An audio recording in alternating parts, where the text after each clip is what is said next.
Next topic है हम लोग का पॉइजन डिस्ट्रीब्यूशन, है ना। पहले बात करें हम लोग डेफिनेशन का, तो the Poisson distribution is limiting case of binomial distribution, है ना। जो बाइनोमियल डिस्ट्रीब्यूशन पढ़े थे उसमें कुछ लिमिटेड जो कंडीशन है या केस है उसके लिए हम लोग नया टॉपिक पढ़ते हैं पॉइजन, ठीक है।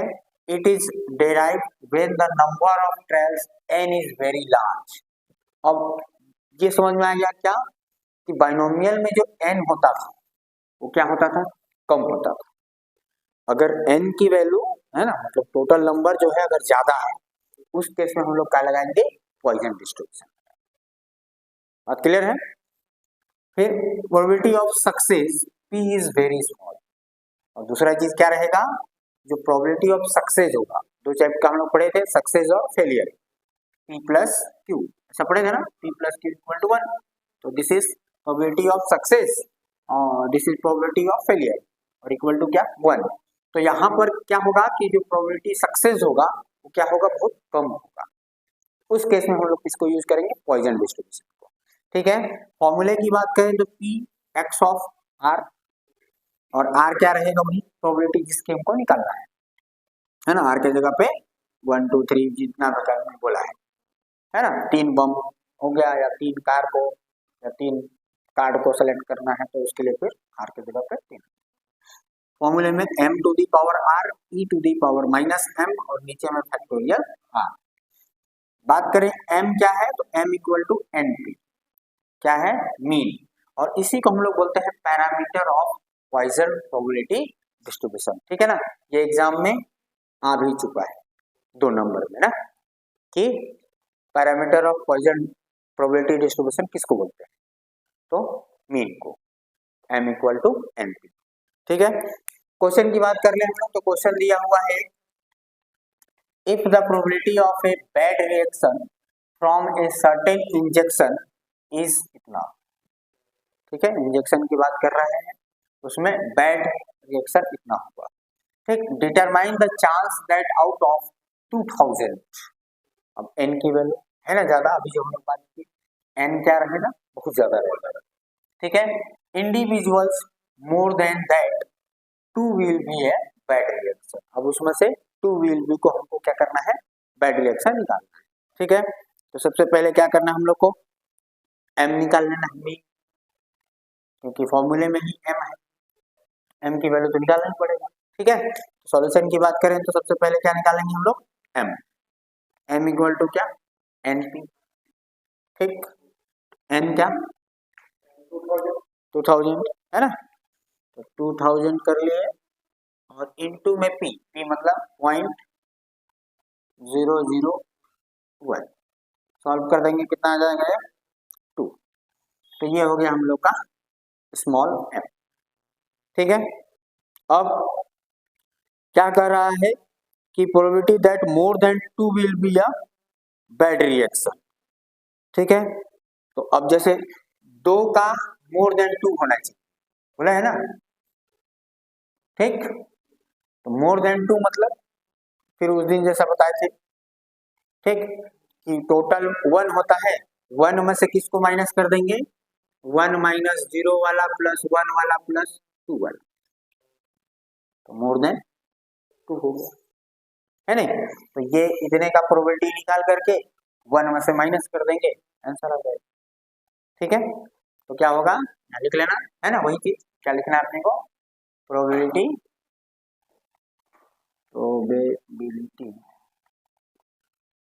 मोर देन 2,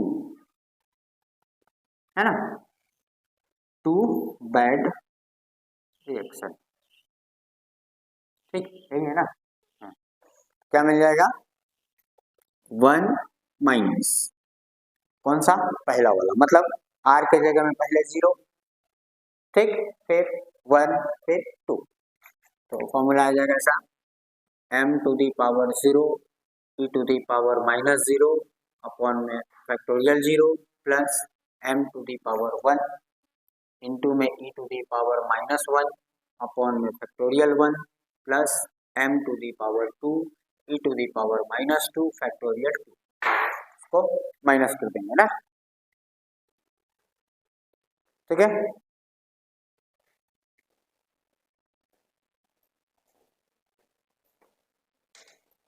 अब जब इसको कैलसी से अपन मान रखेंगे तो क्या मिल जाएगा भाई, इसको कैलसी से मान रखेंगे तो 1 माइनस इसकी वैल्यू पहले वाले का ना, इसको ये कैलसी में डायरेक्ट हम लोग सॉल्व कर सकते हैं इसको, है ना। m टू दी पावर 0 मतलब किसी का भी पावर 0 है तो क्या होगा 1 ही होगा, और e to the power minus 0 और फैक्टोरियल 0, फैक्टोरियल 0 का मान भी 1 होता है, फैक्टोरियल 1 का भी मान 1 होता है, कैलसी में रखो कि डायरेक्ट आ जाएगा। तो इसके जगह पे हम लोग को क्या मिल जाएगा, e टू दी पावर -2, है ना, इस पूरे को सॉल्व करेंगे तो e टू दी पावर -2 और plus 2 e to the power -2 और plus 2 square e to the power -2 upon में 2।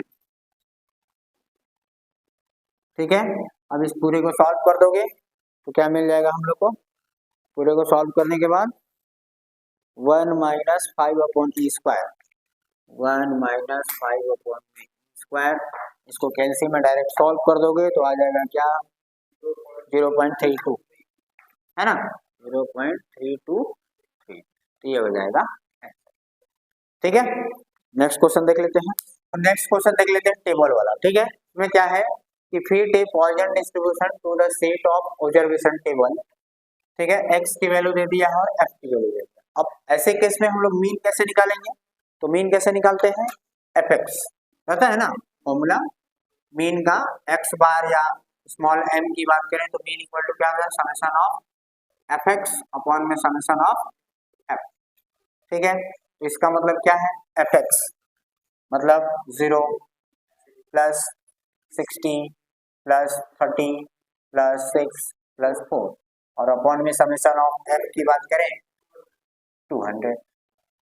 पूरे को सॉल्व करेंगे तो कितना 0.5 आता है ना, m की वैल्यू क्या आ गया 0.5, ये हो गया हम लोग का मीन, मीन डायरेक्ट निकल गया। अब हम लोग शुरू करते हैं कहाँ से, r इक्वल टू 0 के लिए, ठीक, r इक्वल टू 1 के लिए, r इक्वल टू 2 के लिए, r इक्वल टू 3 के लिए, r इक्वल टू 4। ठीक है, यहाँ पर जो फॉर्मूला आएगा उसमें कैपिटल N भी जुड़ जाएगा ना, जैसे अभी हम लोग जो फॉर्मूला पढ़े थे P X equal to R equal to था क्या, m to the power r e to the power minus m upon में फैक्टोरियल r, यही था ना। ठीक है, तो अब इस बार फैक्टोरियल n, कैपिटल N इसमें ऐड हो जाएगा। ठीक है, और कैपिटल N क्या कहलाएगा, जो समेशन ऑफ f आया है। ठीक, तो r इक्वल टू 0 के लिए जब रखेंगे तो क्या आ जाएगा, n मतलब तो वो तो 200 ही रहेगा, और m to the power 0 e to the power minus m यानी कि 0.5 और अपॉन में r, तो फैक्टोरियल r कितना 0। ठीक है, इसको सॉल्व कर देंगे तो कितना आ जाता है 122, है ना। फिर 1 के लिए, तो 1 के लिए निकालेंगे तो 200 into m to the power 1 e to the power minus 0.5, यही आएगा ना फैक्टोरियल 1। ठीक है, अच्छा m की वैल्यू भी रखना है ना, m क्या है हम लोग को 0.5 है ना, 0.5, इसको यहाँ भी रख लेना, 0.5 टू दी पावर 0। इसको जब सॉल्व करेंगे तो कितना आता है 61, है ना। फिर सेम r इक्वल टू 2 के लिए क्या आ जाएगा, तो 200 इंटू 0.5 टू दी पावर में 2 e to the power minus 0.5 और अपॉन में फैक्टोरियल 2। इसको सॉल्व करने के बाद कितना आया था 15.16, 15.16। r इक्वल टू 3 के लिए 200 इंटू में 0.5 टू दी पावर 3 और e to the power minus 0.5 और अपॉन में फैक्टोरियल 3, कितना आ जाएगा इसका 2.54, है ना। बस फॉर्मूले में एक बार मान रख देना है, खुद ही आते जाएगा, है कि नहीं, एक बार सेटअप कर ले कैलकुलेटर में तो खुद ही आ जाएगा। 4 e to the power minus 0.5 upon में फैक्टोरियल 4, कितना आ जाएगा 0.31। अब क्या करना है, फिट करना है, ये जो वैल्यू आ गया है उसको हम लोग को फिट करना है। जैसे 0 के लिए क्या आया है 122, तो उसको वही रखना है, उसको चेंज करने की जरूरत नहीं है। फिर 1 के लिए क्या आया है 61 आ गया है, तो इसको चेंज कर देंगे 61 बना देंगे।